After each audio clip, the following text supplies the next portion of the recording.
इस महफिल में आए हम सभी मेहमानों का दिल खुशूस दरियापुर की तरफ से इस्तकबाल करते हैं और हमारे जितने शोरा हैं इन सभी का और जितने सामीन कई गांवों से मेहमान आए हैं इन दोनों लोगों का दरियापुर की जानिब से बहुत बहुत इस्तकबाल करते हैं।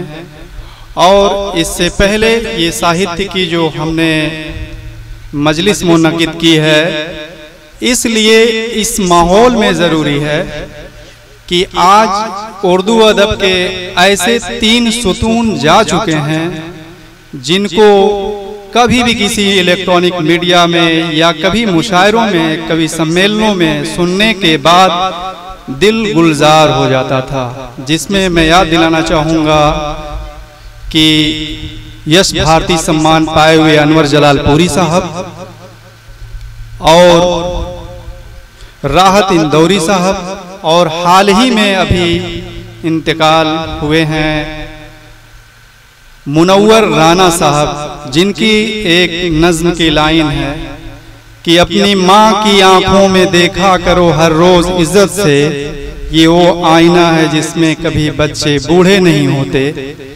और माँ पर ऐसी नायाब नज्म उन्होंने कही है कि जिससे माँ की अजमत और आज के वक्त में जितनी भी दुनिया में बात हो रही है नारी सशक्तिकरण की, खातून की, उससे बड़ी नज्म अभी तक हमने शायद मुशायरों में या किसी भी लेवल के शायरों में नहीं देखा है कि जो एहसास हो, जो जज्बात पैदा हो जाते हैं उनके शेर सुनने के बाद माँ के खातिर। खैर वहाँ हम नहीं जाना चाहेंगे।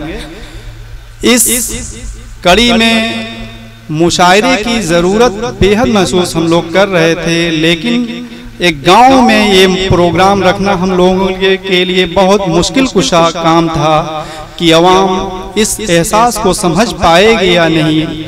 शायर मोहतरम गांव को ऐसे ही हकीर नज़र से देखते हैं कि अदबी और साहित्यिक जो दुनिया है वो तो शहरों में है, और सच भी है कि एजुकेशनल लेवल जो है शहरों का गांव के मेयार से बहुत ऊंचा है। लेकिन हम लोग ये महसूस करते हैं कि आखिर हम अपने बुझे हुए दिल को कब तक रोशन होने से रोकेंगे इस डर से। हम तो करेंगे, कोशिश करेंगे, जहां तक हमें रोशनी मिलेगी उतने ही से हम अपने आप को खुश रखेंगे।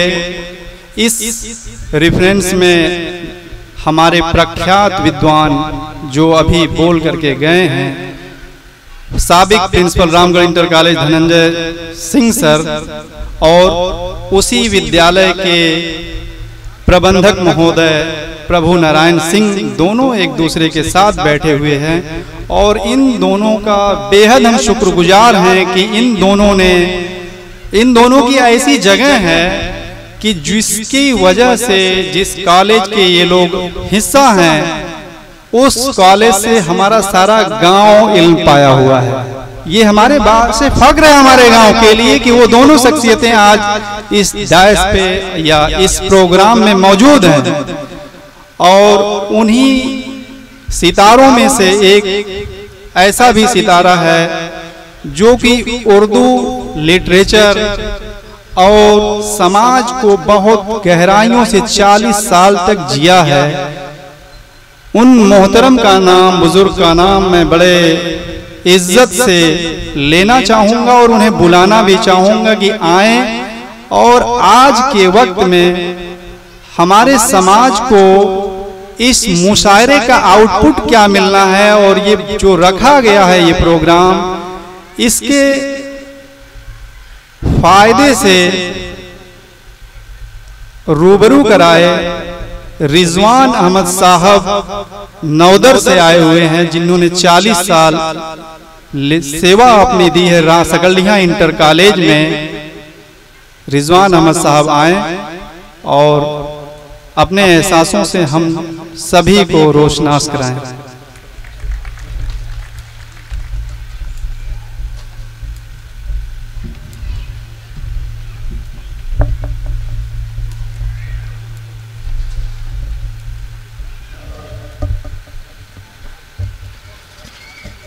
बिस्मिल्लाहिर्रहमानिर्रहीम। अल्हम्दुलिल्लाहि रब्बिल आलमीन, अस्सलातु वस्सलामु अला रसूलिल करीम।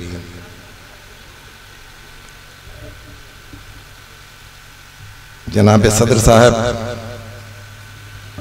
और मेहमान खुसूसी प्रोफेसर नसीम अहमद साहब, सामईन और पत्रकार बंधु, मैं ये चाहता हूं कि आपको ये बताऊं कि इस गांव का पस मंजर क्या था, और उस पस मंजर को देख करके या सुन करके आप खुद एहसास करें कि ये मुशायरा कहां से निकल के आया है। इस इलाके के लिए एक नायाब चीज और जहां मुनक़िद है, और कहा जा सकता है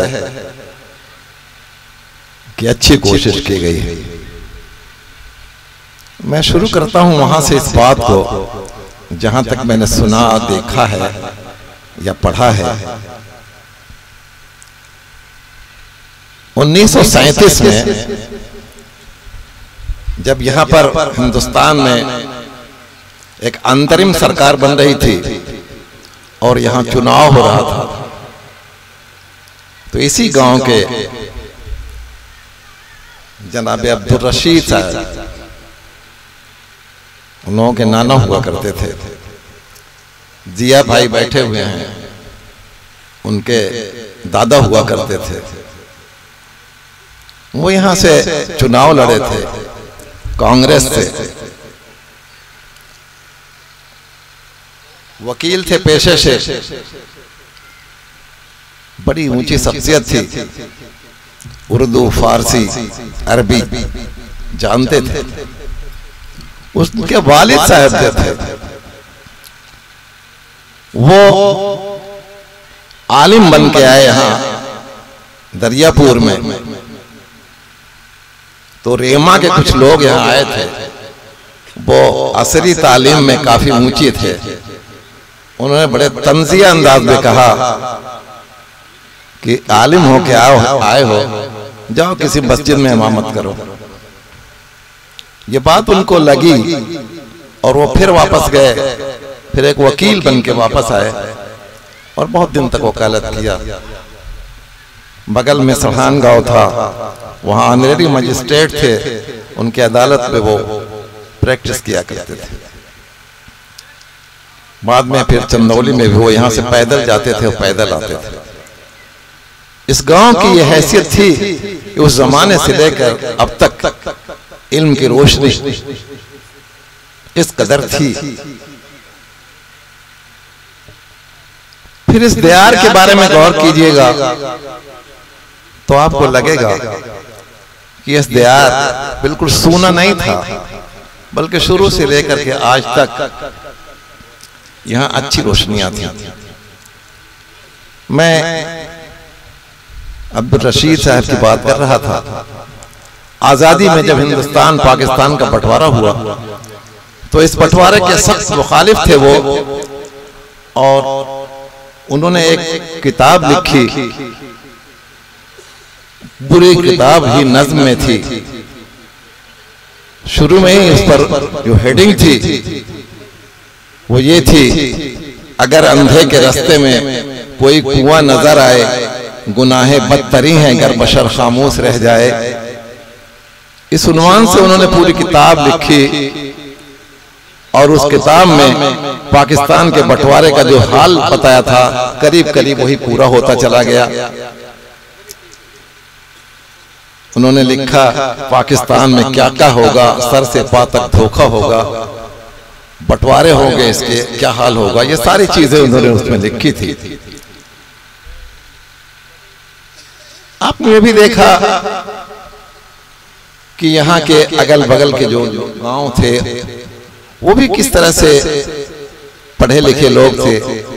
अभी डॉक्टर नसीम साहब को देखा आपने, जिनको आपने अपना खुसूसी मेहमान बनाया था। ये बगल के नौदर गांव के रहने वाले, यूनिवर्सिटी में हैं, हेड थे, प्रोफेसर थे।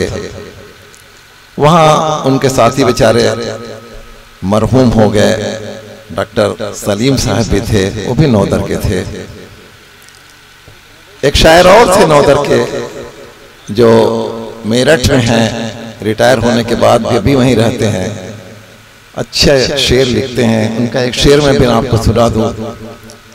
ओढ़ ली हमने धूप की चादर, ओढ़ ली हमने धूप की चादर, अब कोई साहिबा रहे ना रहे। ओढ़ ली मैंने धूप की चादर, अब कोई साहिबा रहे ना रहे। इस तरह के लोगों की ये सोसाइटी थी, समाज था। और रामगढ़ से जैसा ताल्लुक बताया, इतना अच्छा ताल्लुक था इस गांव का कि कभी लगता ही नहीं था कि ये दो गांव हैं, बल्कि एक ही गांव लगते थे। कभी रामलीला के मैदान में इन गांव के लोगों को मैंने अपने बचपन में देखा था। कभी कोई बड़ा भारी झूल पहन करके रावण बन करके डंडा लेकर के घूमा करता था। कभी कोई और फार्म में वहां मौजूद रहता था। दोनों गांव इस तरह से मिले हुए रहते थे, जिसने इस तरह से साबित किया कि हम यहाँ इस तरह से रहेंगे कि कभी ये नहीं महसूस होगा कि यहाँ हिंदू और मुसलमान अलग अलग सोच से रहते हैं, अलग अलग तरीके से रहते हैं, अलग अलग हिस्से में बंट के रहते हैं और एक दूसरे से नफरत करते हैं। आज इसी कड़ी से निकली हुई यहाँ के लोगों की सोच और यहाँ के लोगों ने जो ये बात सोची कि हम एक मुशायरा कराएं, फिर उन सारी अदबी चीजों को सामने रखें और उस अदब को फैलाएं और उस अदब से इत्तेहाद फैले, मोहब्बत फैले, नफरत मिटे। इस काम के लिए हम इन सब लोगों को बधाई देते हैं जो इन लोगों ने सोचा है। उससे फायदा जो होगा वो यही होगा कि ये नफरत का चिराग बुझेगा और नफरत का चिराग बुझना जरूरी है। जब नफरत का चिराग बुझेगा तो मोहब्बत पैदा होगी और मोहब्बत का चिराग रोशन होगा। इन्हीं लफ्जों के साथ मैं अपनी बात खत्म करता हूँ। आखिर दावाना हूँ अनिल हम्दुलिल्लाहि रब्बिल आलमीन।